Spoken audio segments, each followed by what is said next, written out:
Hey first graders! Last week in writing, we began working on our very own series. We thought of our own characters and we thought of the different adventures that our characters can go on. I also started working on my very own series about a character named Billy. Now I want you to listen along as I read you my story because I still have a lot of work to do at the end. Billy sat at the window. He looked at the clouds outside. He was so bored. Then he had an idea. Billy took his favorite stuffy and headed outside to the treehouse. He climbed inside. Suddenly, it started raining. Crack! There was lightning and thunder. Billy did not know if he should stay in the treehouse or make a run for his house.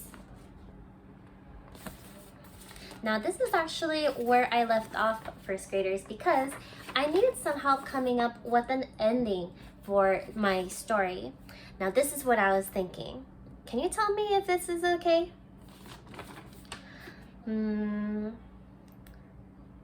It kept raining. There was more lightning and thunder. Billy yelled, "Mommy!" But no one came. The end. What do you think, first graders? Would you give that a thumbs up or thumbs down? You can give it a thumbs up if that story had a very satisfying ending, which means you're really happy about how it ended because you know what happens to the character at the end of the story. Or would you give it a thumbs down because you still don't know what happened and if Billy's okay? I think I heard some of you saying thumbs down. So, first graders, today I want to teach you that readers love satisfying endings, and as good writers, we can create satisfying endings by making sure we get our character out of trouble, so that way our readers know what happens to our characters at the end of the story. I still have a lot of work that I need to do in my story so that I can come up with a satisfying ending that helps get my character Billy out of trouble. So I want you to watch me as I come up with an ending for my story. Here we go. Now I want to make sure I get my character out of trouble. When we left off, Billy was still stuck in the treehouse. There was rain and lightning and thunder, and he didn't know if he should stay in the treehouse or if he should make a run for his house. I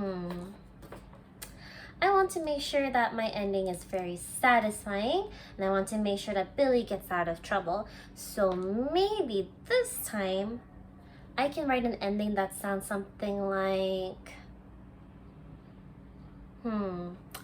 I know. How about this? I can write, finally, the rain stopped. Billy heard his mom yell, "Billy, come inside. I made hot chocolate." Billy climbed down from the treehouse and ran home. He felt safe at last. What do you think of that ending to my story? Was that a more satisfying ending? Yes, it was, because I was able to get Billy out of trouble and because as readers, you know what happens now to Billy at the end of the story. So let me go ahead and let me write down my ideas and I'll be right back. Alright, first graders, now I'm back with our new ending for the story. Here it goes. Let me know what you think. Finally, the rain stopped. Billy heard his mom yell, "Come inside, I made hot chocolate." Billy climbed down the tree and ran inside the house.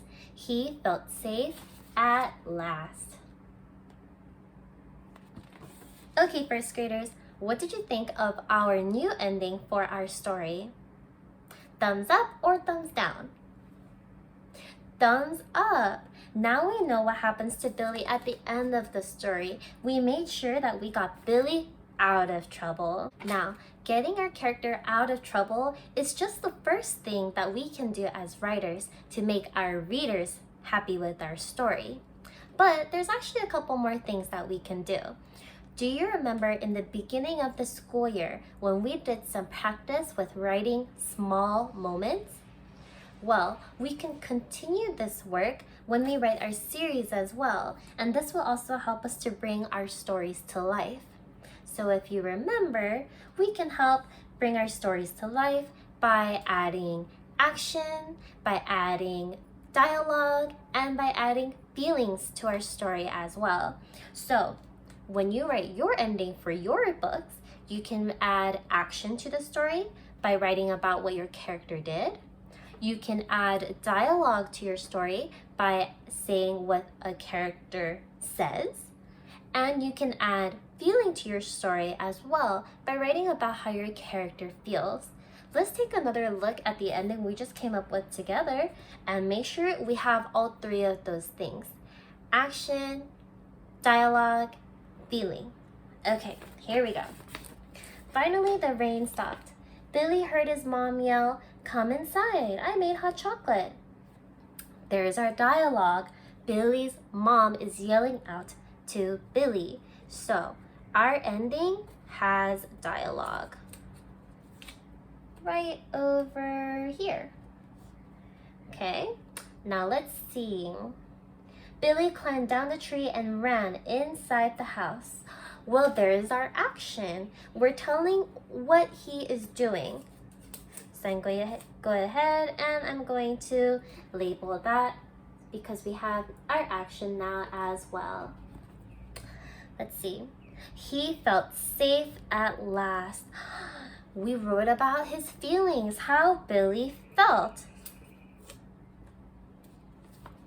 Oh my goodness, first graders, because we have our dialogue, action, and our feeling, I think we did an amazing job bringing our ending to life.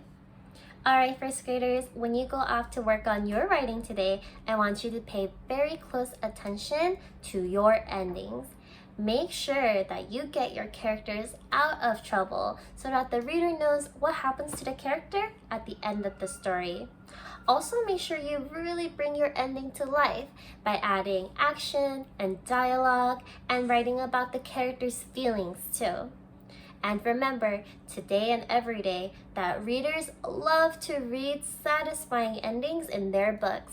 And as writers, it's our job to make sure our endings are satisfying by making sure we write about how we can get our characters out of trouble.